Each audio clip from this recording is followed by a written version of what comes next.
우리가 이 시대, 지금 시대가 참 암울하고 우울한 시대를 우리가 살고 있습니다. 모든 사람들이 아마도 이 우울증에 빠진 사람들이 또 많다고 그래요. 실제로 저도 이렇게 보면 이렇게 뭐 딱히 기쁘고 막 그 즐겁고 그런 시간들이 다른 때에 비해서 많이 감소되는 그런 시점에 우리가 지금 살아가고 있죠. 우리가 항상 기쁠 수만은 없지만, 그래서 우리는 때로는 우리가 원하지 않는 일로 좌절을 경험하기도 되죠. 우리가 포스트 코로나를 원하지 않았잖아요. 그런데 내가 원하지 않아도 이 시대가, 지금 이 시절들이 우리를 참으로 난감하게 만드는, 그래서 요즘처럼 좀 기쁜 일이 많았으면 좋겠다. 또 행복한 일이 많았으면 좋겠다. 많은 사람들이 아마도 그렇게 이야기를 하는 것 같아요. 요즘처럼 이 암울한 이 시절에는 좀 기쁜 일이 좀 작은 기쁨이라도 있었으면 참 좋겠다라는 그런 생각을 많이 하게 되죠. 그런데 우리가 이 세상에서 누리는 잠깐 누리는 기쁨은요, 영원할 수가 없다는 사실입니다. 그래서 오늘 수요일 날 무슨 말씀을 전할까 제가 고민을 하다가 요즘처럼 기뻐할 수 없는 환경에 놓여 있는 오늘 우리에게 성경은 뭐라고 말씀하는가 생각하면서 이 기쁨이라는 주제를 한번 생각을 해봤습니다. 예수님은 오늘 우리에게 무거운 짐을, 인생의 무거운 짐을 짊어지고 가는 우리를 향하여 예수님이 직접 하신 말씀이 뭐냐면 마태복음 11장 28절에 있는 말씀인데요. 거기 보면 예수님이 이렇게 말씀하죠. 수고하고 무거운 짐진 자들아. 오늘 예수님 우리를 바라보시면서 얼마나 안타까워하시는지, 우리를 수고하고 무거운 짐을 짊어지고 가는 오늘 우리를 보시면서 다 내게 오라, 내가 너희를 쉬게 하리라. 저는 개인적으로 이 말씀이 참 힘이 되고 어떨 때는 위로가 될 때가 있습니다. 인생의 무거운 짐을 짊어지고 가는 우리를 향하여 내게 오라, 내가 너희를 그 무거운 짐을 내가 대신 짊어지리라. 그렇게 말씀하시는 것처럼 그래서 이 진정한 삶의 기쁨은 이 마태복음 11장 28절 한 구절만 보더라도 예수님 안에 있다는 사실을 우리가 알게 되는 것이죠. 왜 우리가 이 세상에서 구원받은 성도로 살아가면서도 왜 기쁨으로 살지 못하는가 하는 문제입니다. 여러 가지 이유가 있는데 첫 번째 그 이유는 염려하고 근심하고 걱정하기 때문입니다. 제가 이 염려, 근심, 걱정에 관한 주제는 설교를 참 많이 했던 것 같은데 이 염려하고 근심하고 걱정하는 이 주제는요, 우리 인생에서 떠나지 않는 이슈라고 저는 생각이 되어져요. 많은 사람들이 많은 그 삶의 문제로 염려하잖아요. 부모는 자식들 때문에 염려하고 또 결혼하지 않은 자식을 보면서 그 부모는 또 언제 결혼할까 염려하는 마음을 갖게 되는 것이죠. 그리고 세상 돌아가는 일을 보면서 우리는 또 걱정을 하죠. 그리고 내 삶 속에서 일어나는 문제들로 인해서 우리는 이 근심이 떠나지가 않습니다. 그런데 우리가 잘 이해해야 될 게 뭐냐면 염려하고 근심하고 걱정하는 것이 우리 삶의 이슈, 중요한 주제이지만 이 염려하고 걱정하고 근심하는 것으로 인해서 우리가 실제로 이 신앙으로 믿음으로 살아가지 못한다는데 우리가 생각을 해야 된다는 것입니다. 어떤 분이 그러시더라고요. 목사님, 어떻게 염려 안 하고 걱정 안 하고 근심 안 하고 어떻게 삽니까? 그 분 말이 맞거든요. 이 세상에 인간으로 태어나 산다는 것 자체가 근심이죠. 걱정이고 염려스러운 일들이 계속해서 일어나고 끊임없이 일어나잖아요. 오늘 하루 해가 이제 다 져서 내일 아침 또 아침에 이렇게 눈을 떠서 일어나는 순간 우리를 엄습해 오는 것이 뭐냐면 또 다른 염려가 나를 짓누르고 있다는 것이죠.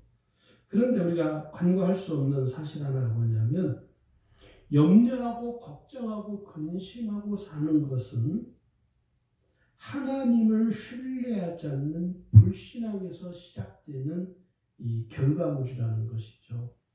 예수를 안 믿는 분들이야 당연히 염려하고 근심하고 걱정하는 일을 그냥 당연한 것으로 여겨 받아들이잖아요.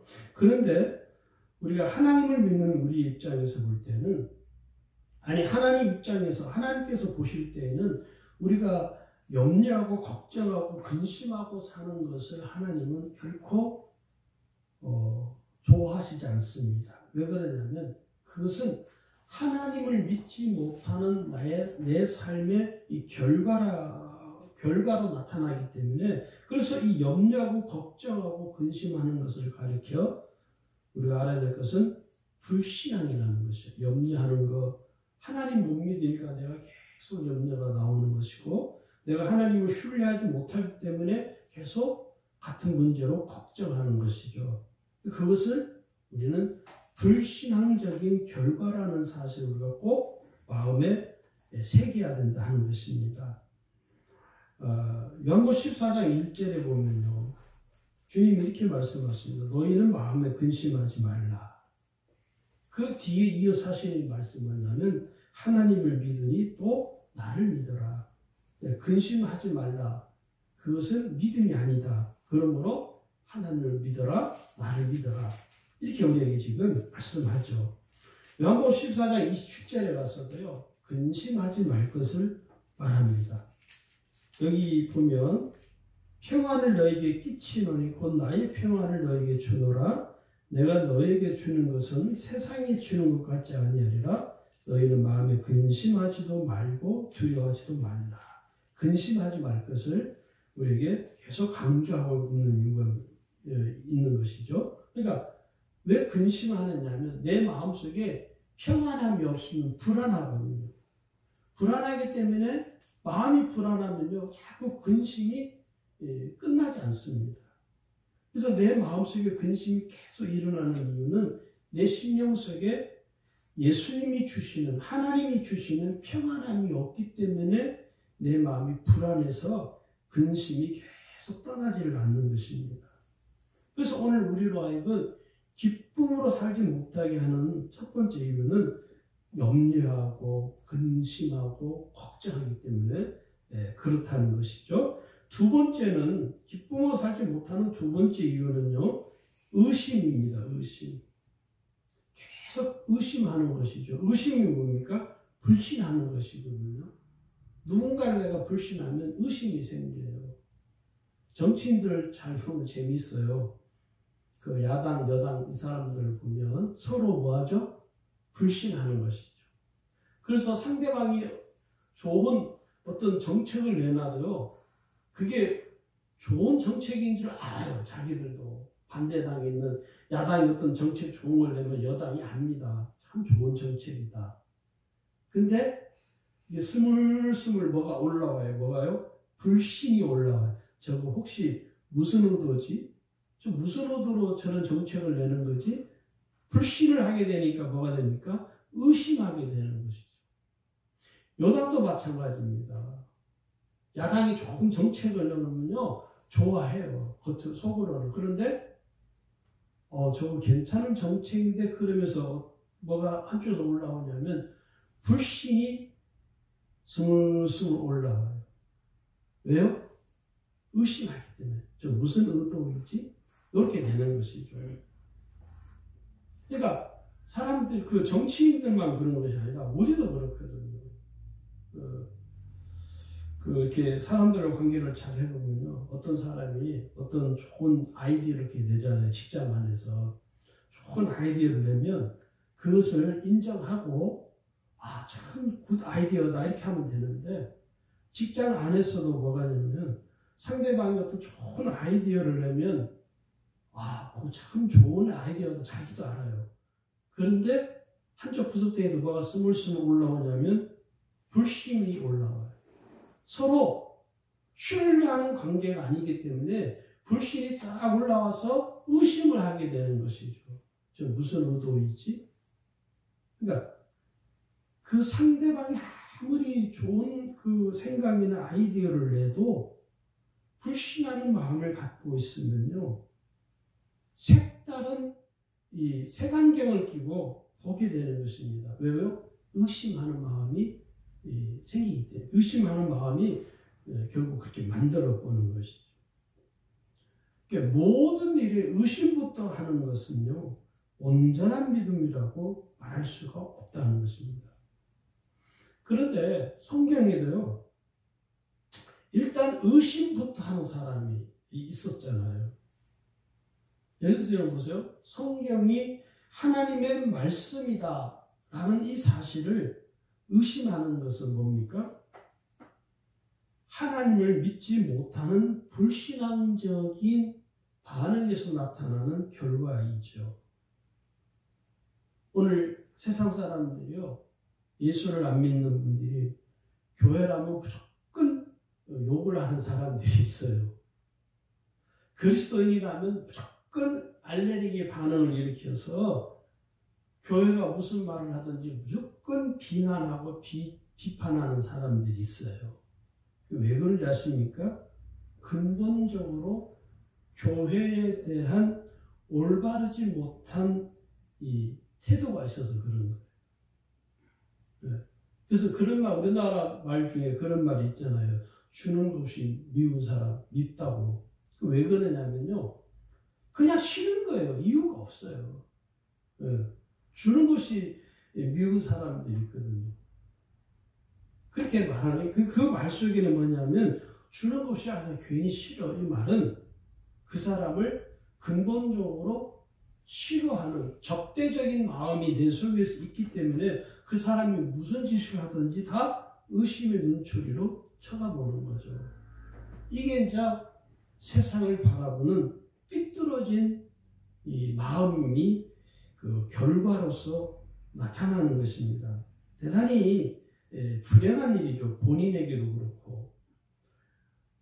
예수님께서 죽으신 지 사흘 만에 무덤에서 부활하신 그 사실을 믿지 않고 일단 뭐부터 합니까? 의심부터 하는 제자가 있잖아요. 도마이죠, 도마.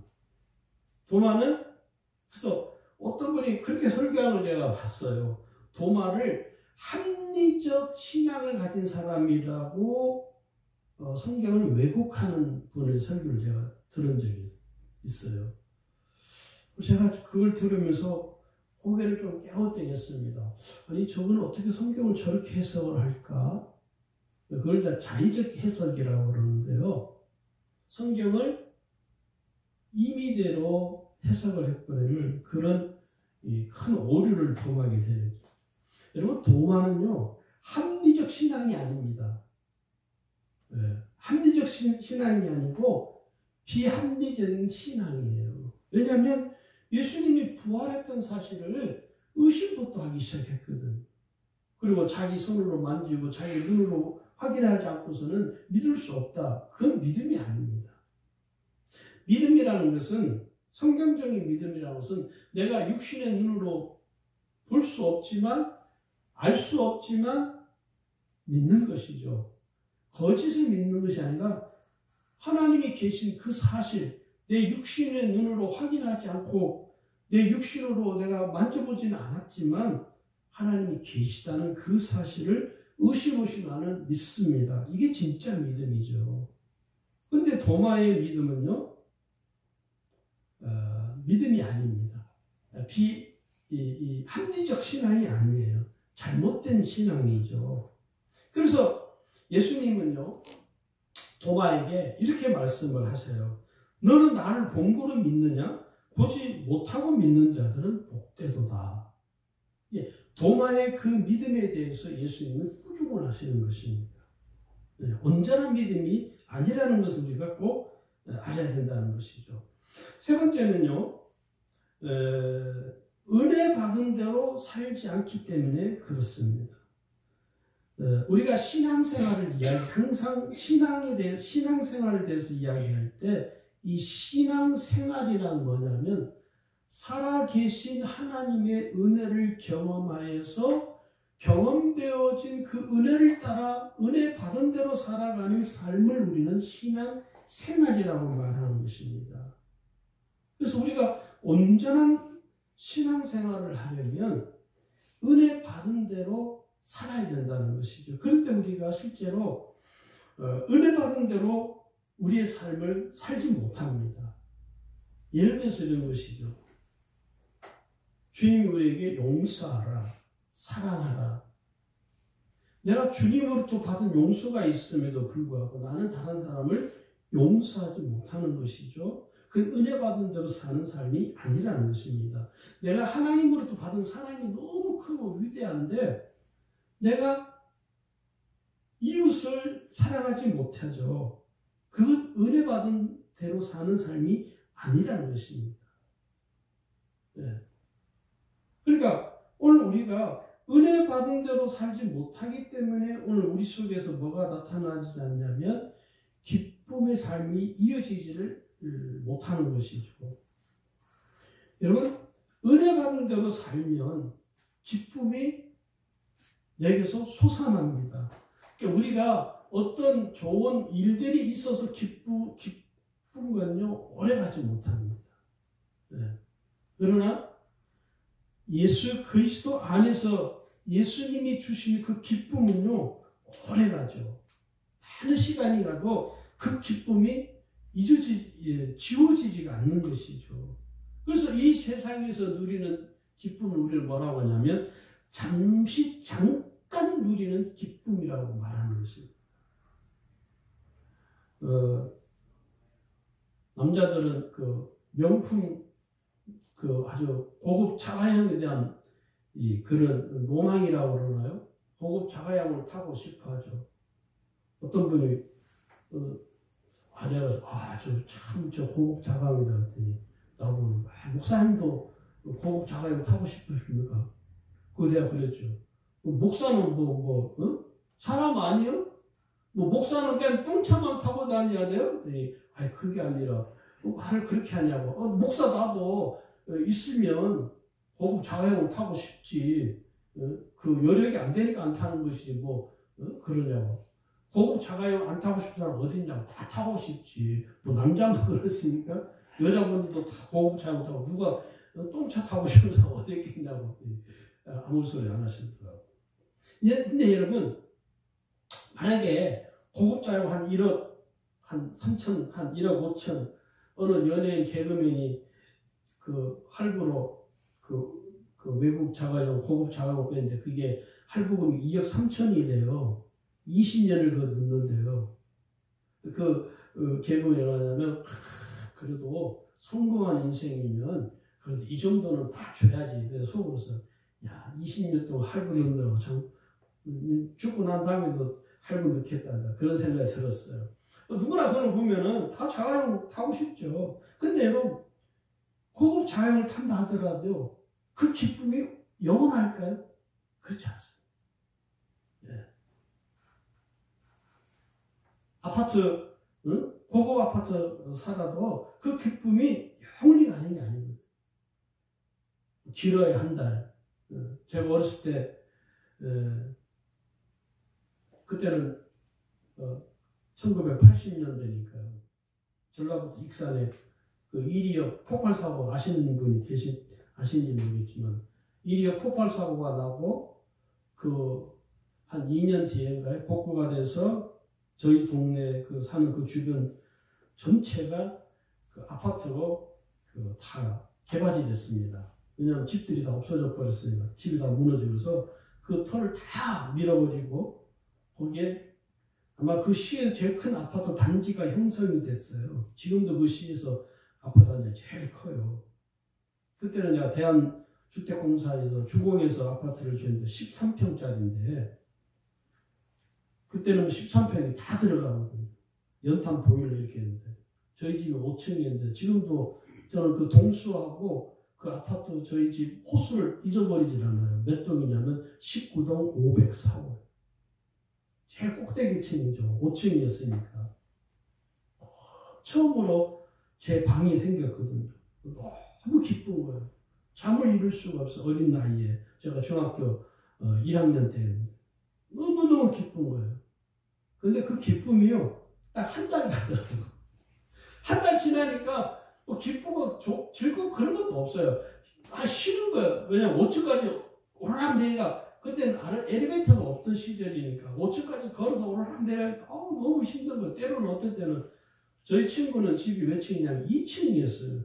그 5층까지 너무 올라가기 싫으니까 그 2층 사는 친구 집에 가서 잠을 많이 잤어요. 걔네 집은 2층 계단 몇 개만 올라가면 되니까.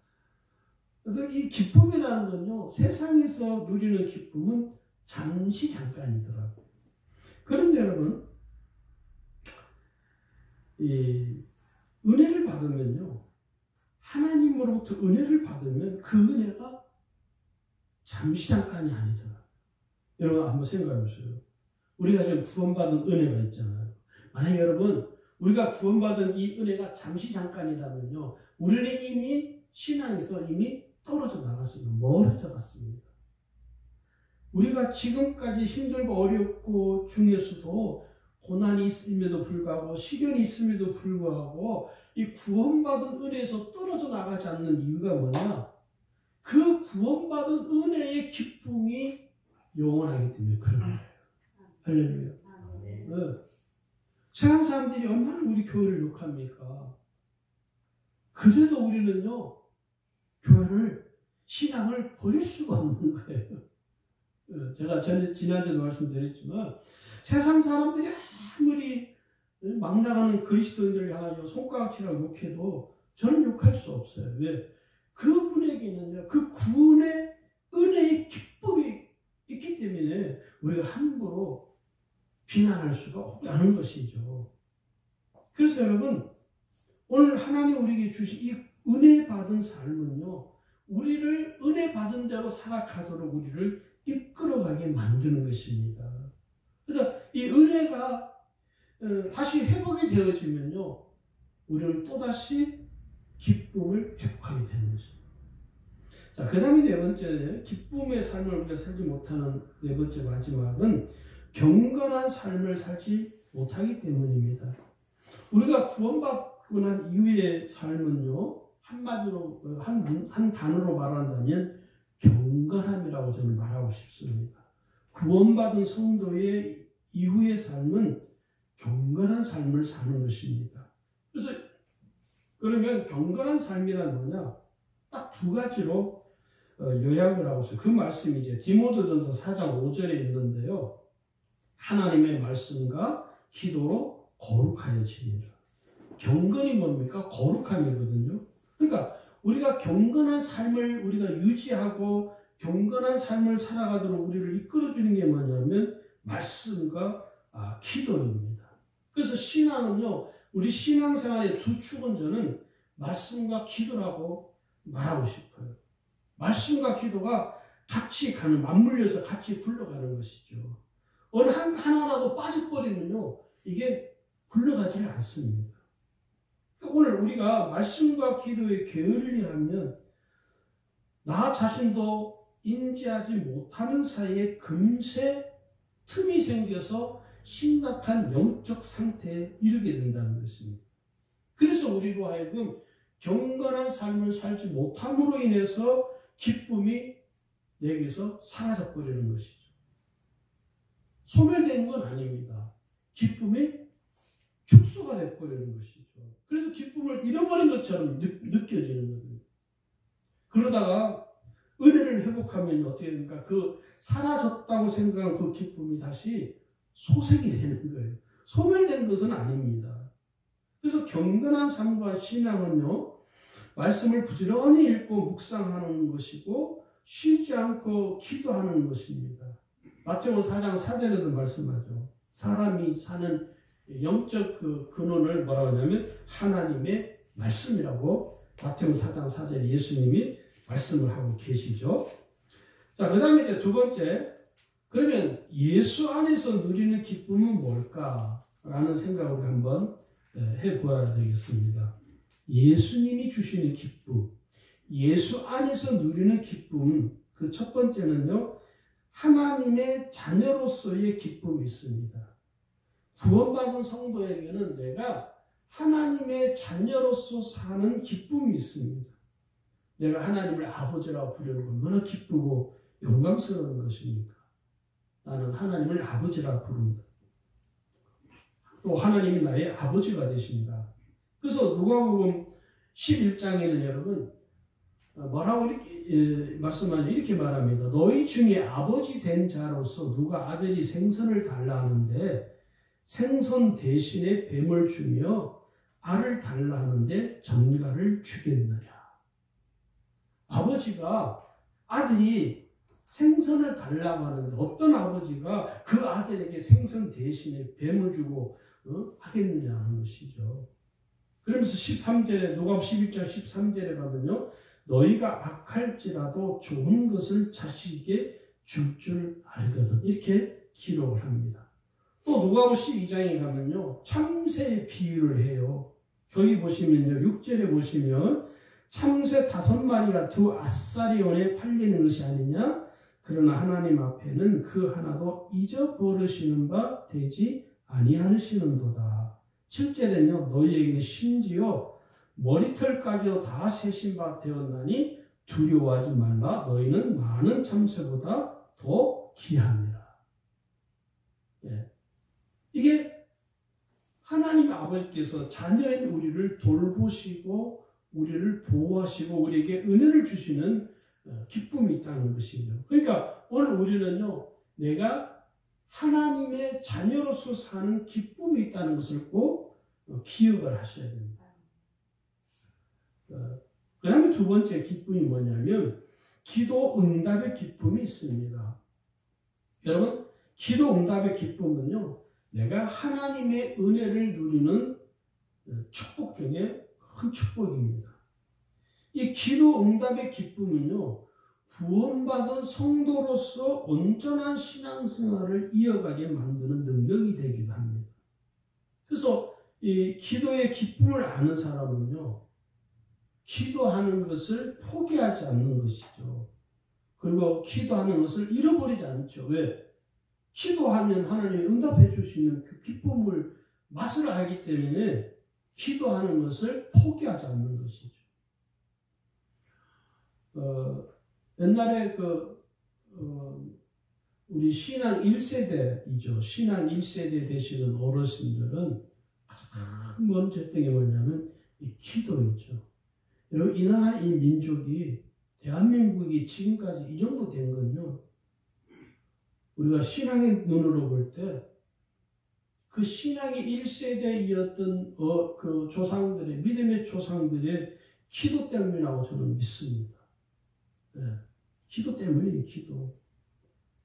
그 새벽에 일어나서 가장 먼저 했던 게 그 신앙 1세대들은 머리를 정갈하게 빗고 새벽에 가서 눈이 오나 비가 오나 개의치 않고 새벽에 그 교회 참 마룻바닥에 엎드려서 한겨울에 바닥에 엎드려서 그냥 바닥에 손을 쳐가면서 눈물을 흘리며 기도했던 것이죠. 그 기도의 결과로서 오늘 이 대한민국이 여기까지 온 것입니다. 그런데 오늘 많은 그 이후에 신앙 2세대, 3세대, 4세대들은요. 그 신앙을 다 잃어버렸죠. 그래서 오늘 어떻게 보면 교회가 이 신앙 1세대들의 그 신앙을 잃어버려서 어떻게 보면 그냥 예수 믿는 우리가 예수 믿는 사람 같지 않게 어떤 결과를 만들어내는 그런 일이 일어나지 않겠나 그렇게 생각이 되어져요. 그래서 이 기도의 기쁨을 다시 회복하는 길이 한국 교회가 성도들이 살 수 있는 길이라고 저는 확신합니다. 세 번째는요, 진리로 자유하는 기쁨이 있습니다. 여러분, 진리를 알면 삶이 자유롭습니다. 내가 만약에 이 세상에서 무엇이 어딘가에 묶여 있다면 내가 진리를 알지 못하는 거예요. 우리나라 그 여성들이 부한말 시대까지만 하더라도 지금은 좀 그런 것들이 많이 조금 없어졌는데 그래도 여전히 잔재가 조금 남아있긴 하죠. 여성들이 어디에 묶여 있습니까? 남성에 묶여 있죠. 유교적인 사상에 의해서 그런 것도 있지만 또 부모들이 자식에게 묶여 있죠. 저 역시도 예외는 아니죠. 부모로서. 그러다 보니까 자유한 삶을 살지를 못하는 거예요. 어디에 이렇게 묶여 있으면. 자유는 뭐냐? 어떤 것에도 묶여 있지 않는 것이 자유입니다.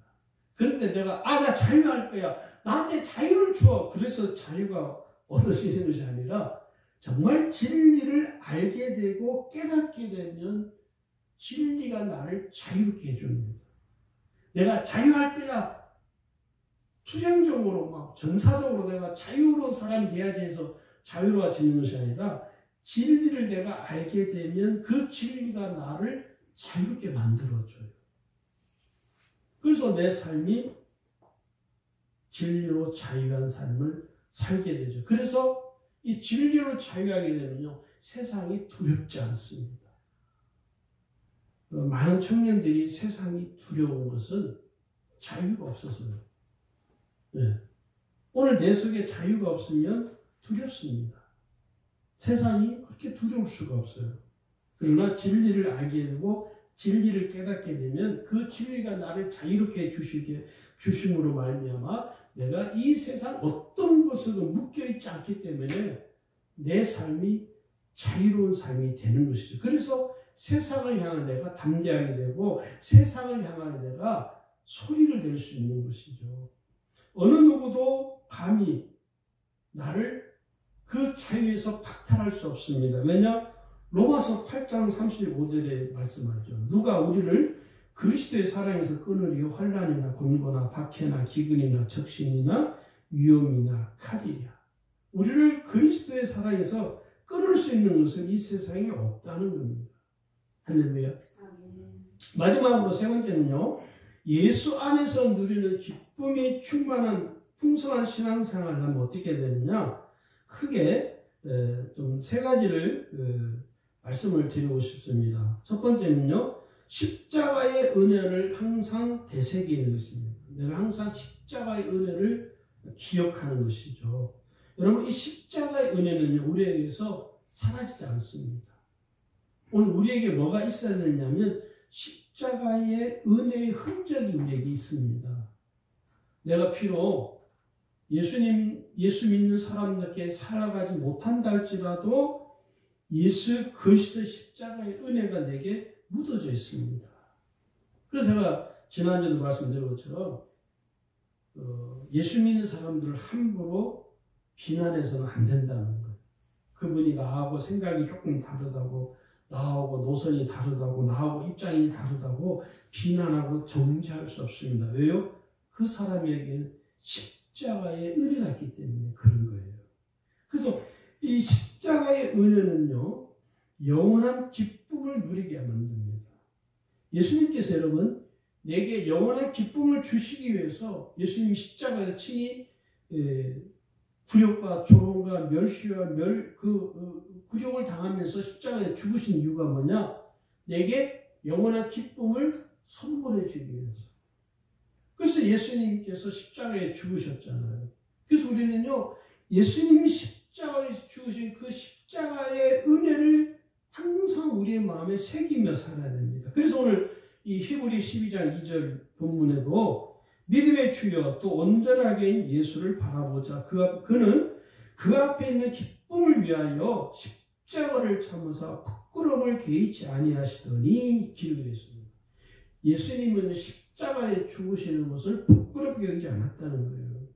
여러분 그 당시 십자가에 처형하는 것은요 가장 극악한 죄수를 매달아 죽이는 처형대입니다. 그 십자가, 나무 십자가는요 그 시대에 가장 극악한 죄수를 매달아 죽이는 사형틀이에요. 예수님이 세상 사람들이 볼 때, 유대인들이 볼 때 예수님이 가장 극악한 죄수라는 거예요. 예수님의 그 부끄럼도 개의치 아니했다는 거예요. 왜요? 우리에게 기쁨을 주시기 위해서. 기쁨을 위하여 예수님은 십자가에서 부끄럼을 개의치 아니하시고 죽으셨다는 거예요. 왜? 그래서 우리가 이 예수님의 십자가의 은혜를 우리는 망각해서는 안 된다는 것입니다. 두 번째는요, 구원받은 은혜에 항상 기뻐하고 범사에 감사하며 살아야 합니다. 내가 죄에서 구원받은 은혜에 기뻐하고 범사에 감사해야 하는 것이죠. 감사할 일이 없죠. 요즘 같은 시대에는 감사할 일이 거의 없죠. 근데 감사해야 된다는 거예요. 왜요? 내가 구원받았잖아. 구원받은 은혜보다 더 큰 감사는 없죠. 그래서 내게 주어진 삶에 감사하지 못하고 기뻐하지 못하는 건요, 내가 구원받은 은혜를 저버리는 것과 똑같습니다, 여러분. 구원받은 성도가 감사하며 사는 삶은 온전한 신앙생활입니다. 감사하지 않는 건요, 온전하지 못한 신앙이죠. 오늘 우리에게 이 감사를 통해서 우리의 삶이 더 풍성하게 만들어준다는 사실을 우리가 잘 이해를 하셔야 됩니다.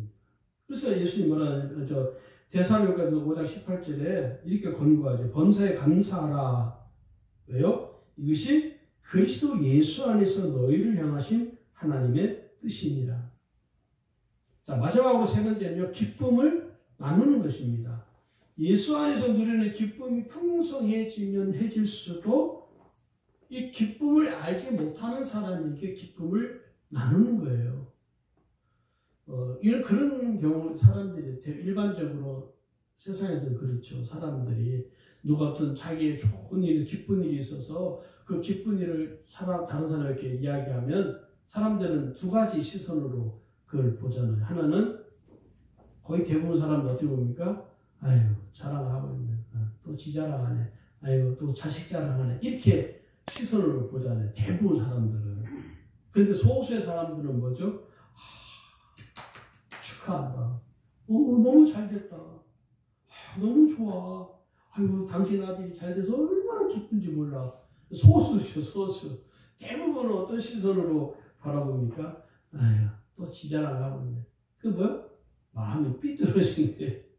우리도 그러지 않습니까? 누가 뭐 좋은 일 있어서 막 이야기하면 우리도 뭐라고 하죠? 아유, 또 지 자랑하고 있네.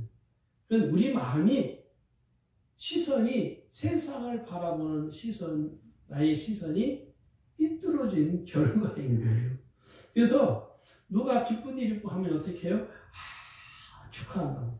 아유, 잘했다, 잘했다. 너무 좋다, 너무 좋다. 우리나라 그 연말 중에 제일 안 좋은 말 있잖아요. 사촌이 논을 사도 뭐라고? 배 아파한다. 제일 안 좋은 말. 사촌이 논을 사면 박수를 쳐줘야 되는데 그렇지 못하는 것이죠. 그러니까 여러분, 이 세상에 들려오는 소식은 무슨 소식입니까? 흉흉한 소식만 들리잖아요. 지금 이 시대. 여러분, 사람들이 제일 짜증나는 게 뭐냐? 짜증나면서 어떻게 할 수가 없죠. 문자 오는 거죠. 무슨 문자죠? 코로나 몇 번이 확진자가 발생했습니다. 그거 볼 때마다 그게 기쁜 소식이 아니라 흉흉한 소식이잖아요. 그러니까 어떤 사람은 짜증이 난대요. 그 사람만 짜증나니까 저도 짜증날 때가 있거든요. 그거 볼 때마다. 그러면서도 걱정이 되는 것이죠. 아이고, 이 사람 어떤 사람입니까?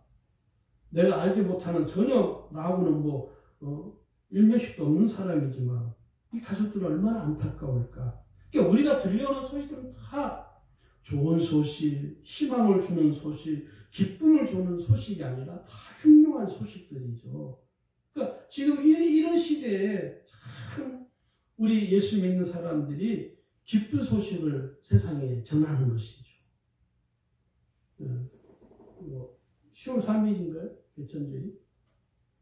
또 개천절 또 뭐 사람들이 모여서 또 한다고. 그런 흉흉한 소식을 전하는 그리스도인이 되지 말고 세상에 선한 소식을 전해주는 그런 그리스도인들이 됐으면 좋겠습니다. 그래야 그것이 진정으로 예수 안에서 누리는 기쁨으로 사는 우리 그리스도인의 삶이라고 생각이 되어집니다. 그래서 오늘 우리 그리스도인들이 세상에서 들려오는 흉흉한 소식이 많지만 우리는 오히려 이 세상에 기쁜 소식을 나누어 주는 그리스도인으로 살아갈 수 있기를 주의 이름으로 축원합니다.